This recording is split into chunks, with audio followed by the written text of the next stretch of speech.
जय श्रीराम। माझं नाव प्रशांत लोणारी। आपण आता तपोवनात आहोत। तपोवन या नावातच वन आहे। जर तपोवनमधलं वन काढून टाकलं तर खाली काय उरत नाही। तपो म्हणजे ताप, नाशिककरांसाठी ताप। म्हणून नाशिककरांनो, सगळ्यांना एक कळकळीची विनंती आहे, आत्ता जागे व्हा। आत्ता नाही तर कधीच नाही। आपण या तपोवनासाठी लढलो नाही तर नाशिकमधलं तपोवन हे राहणार नाही, नावाला सुद्धा राहणार नाही। या ठिकाणी टेंडर निघालेले आहेत, सगळ्या गोष्टी होत आहेत। कॉन्क्रीटचं जंगल होणार आहे। कॉन्क्रीटचं जंगल झालं तर मला सांगा, या पशुपक्ष्यांसाठी काही राहील का? काहीच नाही राहणार। आपलं नाशिकचं जे मिनी महाबळेश्वर आहे, जास्त नाव जुनं नाव आहे, ते मिनी महाबळेश्वर तसं राहील का? नाही। आपलं टेम्परेचर हे जळगावच्या टेम्परेचरला मॅच करेल। आपला नाशिकचं जळगाव होऊ द्यायचं आहे का? नाही ना। तर नाशिककरांनो, जागे व्हा।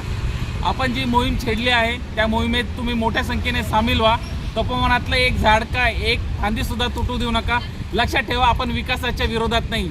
लक्षात ठेवा, विकासाच्या आणि कुंभमेळ्याच्या विरोधात आपण नाही, पण आम्हाला कुंभमेळा हवा आहे, पण त्यासोबत निसर्गही हवा आहे। डेव्हलपमेंट पाहिजे, पण झाडंही तुटली नाही गेली पाहिजे।